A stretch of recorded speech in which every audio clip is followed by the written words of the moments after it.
നേരെ പെങ്ങളെ, പ്രേമം ഒരു വേള ഒരാളെ വിട്ടിയും ഭ്രാന്തനും ആക്കും. അത് ഉച്ചവെയിലിനെ നിറനിലാവാക്കും, രാത്രികളെ നിർനിദ്രമാക്കും, ഏതാൾക്കൂട്ടത്തിലും ഒരാളെ ഏകാക്കിയാക്കും. വല്ലപ്പോഴും കിട്ടുന്ന കൊട്ടേഷൻ ചെയ്ത് മാന്യമായിട്ട് ജീവിച്ചോണ്ടിരുന്ന ചെക്കൻ നിൽക്കണത് ഇപ്പണ്ടാ. അവന്റെ ഒരു പ്രേമവും പ്രേമലേഖനം കാണിച്ചു തരണ്ട എല്ലാത്തിനും ഞാൻ. അളിയാതെ അവിടെ നിന്റെ കത്തല്ലെടുത്തിന് പോണണ്ടാ. അവന്റെ ഒരു പ്രേമവും മണ്ണാകട്ടെ കത്തിച്ചു കളയണ്ടല്ല ഞാൻ.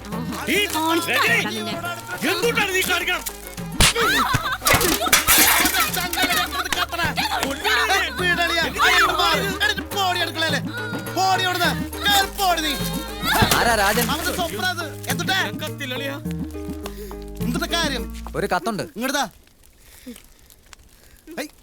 അളിയാ, അളിയനുള്ള കത്താണ് കേട്ടാ. അവളുടെ ആയിരിക്കും. പിടിച്ചേ.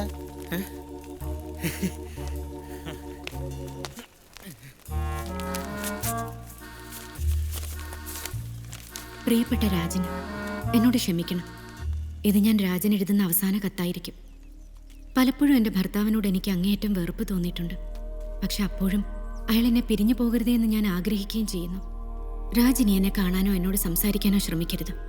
ഗുഡ് ബൈ, മായ.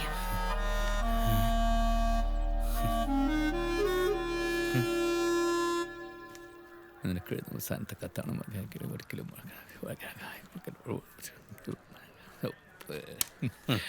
സാറ് പറ, ഈ ജാതി കത്തയക്കണമെങ്കിൽ അതിനൊരു കാരണം ഉണ്ടാവില്ലേ? ഹായ്, സാറ് വലിയ വക്കീലല്ലേ, ഉത്തരം പറ സാറേ. അതിപ്പോ സാറ് ആലോചിച്ച് ബുദ്ധിമുട്ടണ്ട, ഞാൻ തന്നെ പറയാം. ഇതിന്റെ പിന്നില് ഒരാളുണ്ട്. ആര്? വേറെ ആര്? ആ പരട്ടക്കിഴങ്ങനെ അവിടെ ഭർത്താവ്. എന്നീ കത്തിൽ എഴുതിയിട്ടുണ്ടോ? എന്തുകൊണ്ടാ സാറേ എഴുതണേ? ഇതൊക്കെ ആലോചിച്ച് മനസ്സിലാക്കാനുള്ള ബുദ്ധി എനിക്കുണ്ട്. ആനയാണ്, കുതിരയാണ്, തേനാണെന്നൊക്കെ ആദ്യം പറഞ്ഞ പെണ്ണ് ഇപ്പൊ കല്ലാണ്, കരടാണ്, കാഞ്ഞിര കുറ്റിയാണെന്നൊക്കെ പറയണെങ്കിൽ അതിന്റെ പിന്നിൽ അവനല്ലാണ്ട് പിന്നെ ആരുള്ളത്? അവനെ അങ്ങ് തട്ടിക്കളഞ്ഞാലോ സാറേ. സാറിന്റെ കേസ് വധിച്ചാ മതിന്ന്. സാറെന്തുകൊണ്ടാണ് ചിരിച്ചു തള്ളിയത്? ഞാൻ സീരിയസ് ആയിട്ട് പറഞ്ഞാണ്. അയാളും അവളും തമ്മിൽ ഒരു ചേർച്ചില്ല സാറേ. അത് രാജൻ എങ്ങനെ അറിയാം? അത് അയാളെ പറ്റി ഏകദേശമൊക്കെ അവൾ എന്നോട് പറഞ്ഞിട്ടുണ്ട്. ആ പെണ്ണ് അസലായിട്ട് ബുക്കുകൾ വായിക്കണ കൂട്ടത്തിലാ സാറേ. എഴുതണ കത്തിലൊക്കെ അജാതി കോട്ടിങ്സ് ആണ്. അവക്ക് ഇത്ര ബുദ്ധി കിട്ടിയത് അവിടെ അപ്പൂപ്പന്റെ കയ്യിൽ നിന്നാ. മൂപ്പര് ഈച്ചഡാവുന്നില്ലട്ടാ, വലിയ പേര് കേട്ടാളാ. അങ്ങനെ പടായപ്പോ ആളുടെ ബുക്കല്ല നമ്മടെ പെണ്ണിനെ കൊടുത്തേ. അത് മുഴുവൻ വെക്കണമെങ്കിൽ തന്നെ ഫ്ലാറ്റിന്റെ ഒരു മുറി ഫുള്ള വേണമെന്ന്. അവിടെ ഭർത്താവാണെങ്കില ഓഫീസ് വിട്ട സ്ഥല കച്ചവടം എന്നുള്ള ഒറ്റ ചിന്തയുള്ളൂ. കാര്യം ഞാനൊരു ഏഴാങ്കുല സാറേ. ആ എന്നോട് അവക്കൊരു ഇത് തോന്നണമെങ്കിൽ അവിടെ ഭർത്താവ് എന്തോരം വലിയ ചെറ്റയാവുന്നു സാർ ഒന്ന് ആലോചിച്ച് നോക്കിയേ. അയാൾക്ക് അവളോട് സ്നേഹമൊന്നുമില്ല സാറേ.